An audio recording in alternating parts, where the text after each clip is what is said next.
Allez, bonjour à tous, c'est Damien. Allez, aujourd'hui, un petit vlog.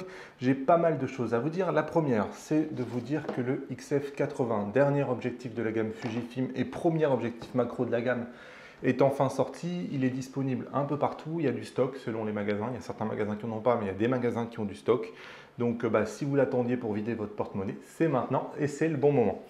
Ensuite, la grosse actualité du week-end, c'est le XT2S. Alors, le XT2S, c'est comme ça qu'on appelait le successeur, ou du moins, enfin pas vraiment le successeur, mais disons une version améliorée du XT2. Et en fait, quand Fuji a sorti les mises à jour vendredi, Fuji a laissé des traces d'un appareil photo qu'on ne connaissait pas.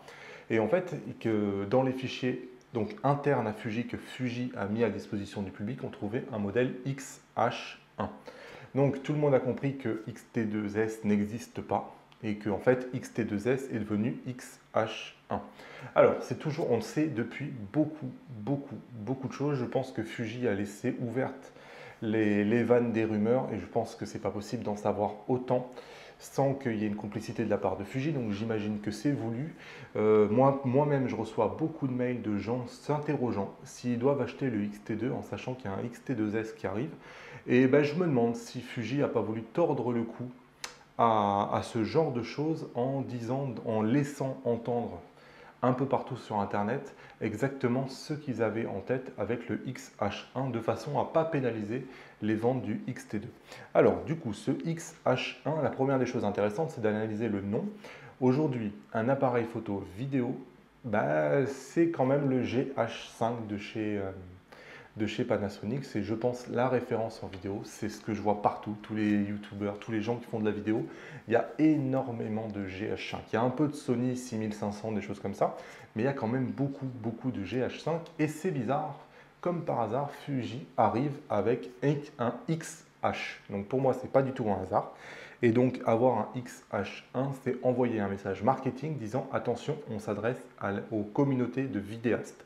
Donc c'est un appareil photo principalement dédié à faire de la vidéo. Alors, qu'est-ce qu'on sait comme quelles informations on a appris? On a appris qu'il allait être déjà beaucoup plus gros. Je vous mets l'image directement sur l'écran, mais quand je dis beaucoup plus gros, c'est quand même sensiblement plus gros. Je suis même carrément étonné de la différence de taille parce que à un moment donné, le but d'avoir un hybride, c'est de rester compact. Et là, quand on voit la différence de taille par rapport à un XT2, on commence à se rapprocher d'un réflexe et donc du coup, attention, il ne faudrait pas non plus perdre l'avantage d'avoir un hybride compact. Il est tellement plus gros que au-dessus, ici, là où d'habitude on a la molette de correction d'exposition sur le XT2, elle a été supprimée cette molette et a priori, il y a un écran équivalent à celui du GFX qui a été mis ici. Donc écran qui est un peu comme sur les réflexes, il faut récapituler tous les réglages. Alors du coup on s'éloigne un peu quand même je trouve de la philosophie Fuji argentique avec toutes ces molettes etc. Ça vient casser je trouve un peu le charme cet écran LCD, après il faut voir. En termes de technologie incorporée directement dans l'appareil photo, là aussi, je sais pas, j'ai un petit coup de déception, on reste sur du X-Trans 3, on reste sur du 24 millions de pixels. A priori, on reste à peu près avec le même CPU, mais en un tout petit peu plus puissant, mais pas de révolution, si j'ai bien compris. Il faut savoir aussi que le capteur, donc, puisque c'est pour faire de la vidéo, va être stabilisé. Donc ça, on dit, waouh, génial, capteur stabilisé, c'est trop bien. Sauf que, en fait, il faut savoir que la stabilisation du capteur ne fonctionnera pas avec la stabilisation des objectifs.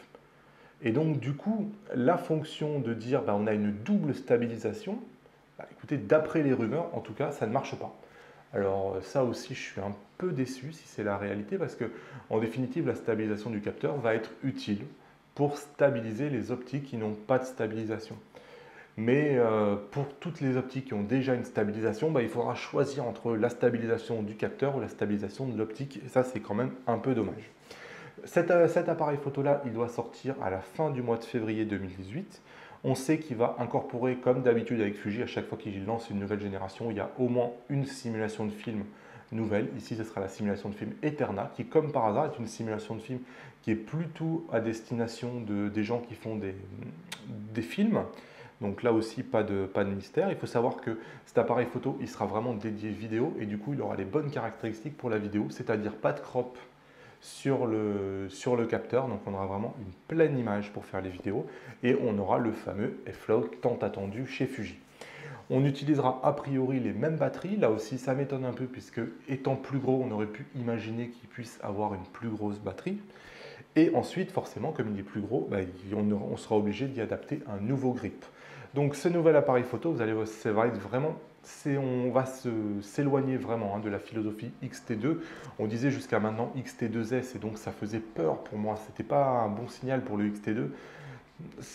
Acheter un X-T2 aujourd'hui alors qu'on disait dans quelques mois, mais là en l'occurrence on parle de février donc ça va arriver très très vite, on va avoir un successeur, c'est jamais très bon pour le business en cette période de Noël. Donc du coup je suis presque convaincu que Fuji vraiment a laissé fuiter quelles étaient leurs intentions avec ce XH qui s'appelle pas du tout X-T2S, qui s'appelle XH, donc une nouvelle gamme d'appareils photo qui ne fera pas du tout d'ombre au X-T2. Sincèrement, c'était vraiment deux offres qui vont être complètement séparées. Et je pense qu'il n'y aura pas photo, les gens vont continuer à acheter du X-T2 et le XH1 va venir sur un marché de niche. Alors au niveau du prix, on serait sur 2000 euros, 2200 euros environ. Là aussi, par rapport au X-T2, il y a une belle montée en prix. Donc encore une fois, le X-T2 va rester parfaitement d'actualité et va rester tout au fait du marché. Je pense qu'il n'y a vraiment aucun problème avec ce X-T2.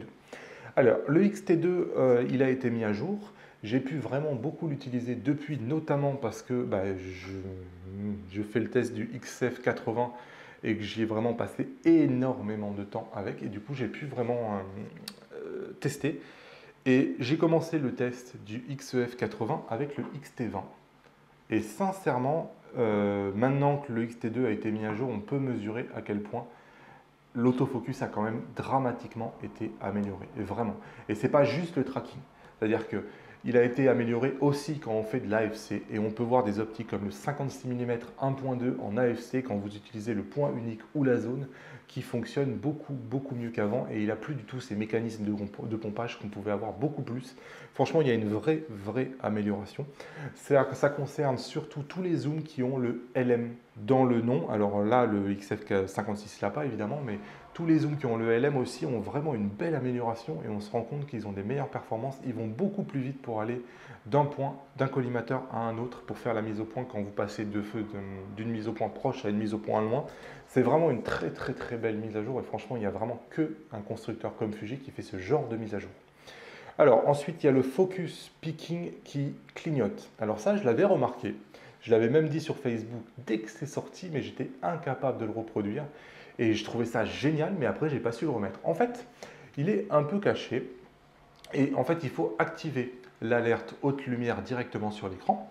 Et quand vous activez l'alerte haute lumière sur l'écran et que vous mettez en mise au point manuelle, en fait, tout le focus picking va avoir tendance à se mettre à clignoter. Et franchement, c'est génial. Je trouve ça pour faire la mise au point. Là, j'ai fait quelques tests en paysage. C'est une fonction où vraiment, là, c'est encore mieux qu'avant. Déjà qu'avant, on arrivait parfaitement à voir avec le focus picking qui est de très bonne qualité chez Fuji où est-ce qu'on mettait la mise au point. Mais là, c'est carrément impossible de le louper parce qu'il y a tous les zones rouges qui se mettent à clignoter. Donc, c'est vraiment, vraiment sympa.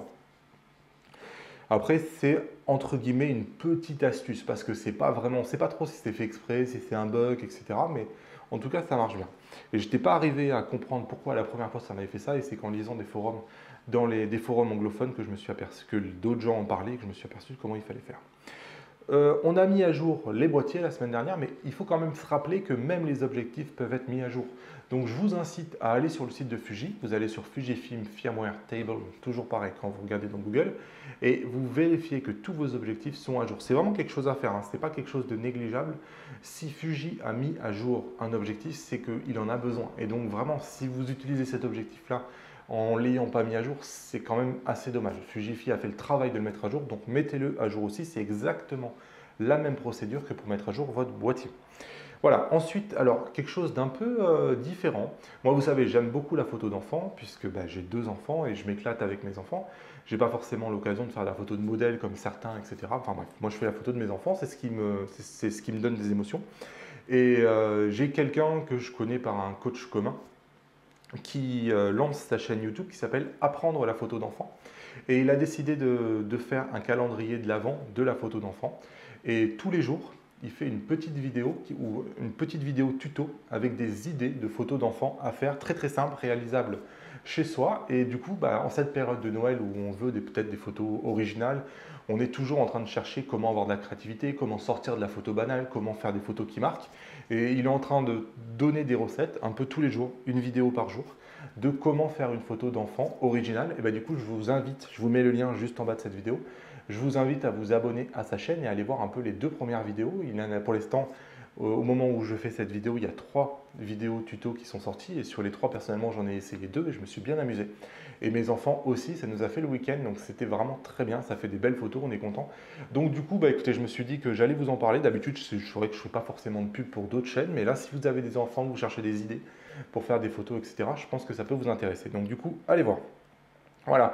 Ensuite, je termine par question de photos. Question de photos, je ne l'ai pas du tout abandonné, hein. J'ai même un sacré stock de questions grâce à vous.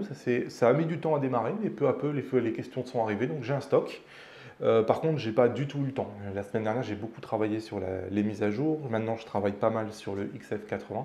J'ai reçu le XF90 pour pouvoir le comparer. Donc, du coup, je passe du temps aussi avec le XF90. Donc, du coup, bon, c'est vrai que j'ai pas forcément le temps. Je sais pas du tout si je vais la lancer avant Noël.